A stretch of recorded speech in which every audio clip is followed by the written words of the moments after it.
అలా వివాహం జరిగాక సత్యవతికి ఇద్దరు కుమారులు జన్మించారు. వాళ్ళే చిత్రాంగదుడు, విచిత్రవీర్యుడు. వీళ్ళ చిన్న వయసులో ఉన్నప్పుడే శాంతనుడు చనిపోతాడు. అప్పుడు భీష్ముడు రాజ్యభారాన్ని అండ్ ఫ్యామిలీ రెస్పాన్సిబిలిటీస్ ని తన మీద వేసుకుంటాడు. భీష్ముడు తన వేసిన ప్రతిజ్ఞకి కట్టుబడి శాంతనుడు చనిపోయిన సింహాసనాన్ని తీసుకోడు. చిత్రాంగద అండ్ విచిత్రవీర్యులు ఒక ఏజ్ కి వచ్చాక వాళ్ళిద్దరిలో పెద్దవాడైన చిత్రాంగదుడిని రాజుని చేస్తాడు. కానీ ఆయన చాలా ఈగోయిస్టిక్ పర్సన్ అన్నమాట. ఆయన పేరే ఉన్న ఇంకో చిత్రాంగదుడు అనే గంధర్వరాజుతో యుద్ధం చేసి చనిపోతాడు. అప్పుడు చేసేదేమీ లేక విచిత్ర వీరుణ్ణి రాజుని చేస్తారు. బట్ ఆయన రాజ్యాన్ని రూల్ చేసే క్యాపబుల్ పర్సన్ అయితే కాదు.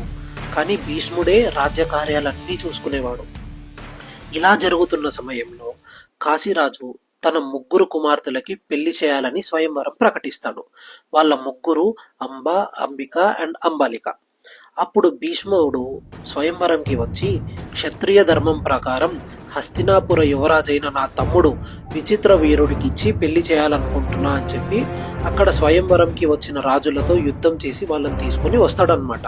అలా రాజ్యానికి వచ్చాక అందులో అంబకి విచిత్ర వీరుణ్ణి పెళ్లి చేసుకోవడం ఇష్టం లేదు అని సత్యవతితో ఏడుస్తూ చెప్తుంది. నేను సాల్వ మహారాజుని ప్రేమిస్తున్నాను, నా మనసులో ఏముందో తెలియకుండా ఈ భీష్ముడు నన్ను తీసుకొచ్చేశాడు అని చెప్తుంది.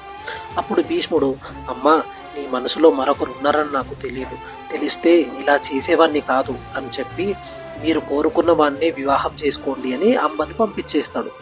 అయితే నెక్స్ట్ డే మార్నింగ్ అంబ తిరిగి హస్తినాపురంకి వస్తుంది. అది చూసి అందరూ షాక్ అవుతారు. ఏమైందమ్మా అని అడిగితే, నన్ను సాల్వ మహారాజు పెళ్లి చేసుకోనని అన్నాడు, ఒక క్షత్రియుడిగా వేరే వాళ్ళు దానం చేసిన స్త్రీని నేను పెళ్లి చేసుకోలేను అని అంటాడు. అప్పుడు అంబ మనసు ముక్కలైంది.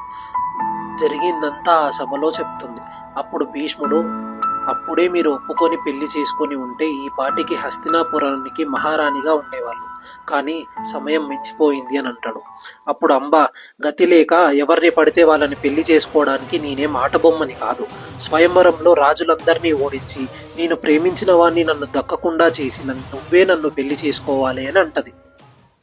అయ్యో, భీష్ముడు పెళ్లి చేసుకోనని ప్రతిజ్ఞ చేశాడు కదా, మరి అంబకి ఎలా న్యాయం చేస్తాడు?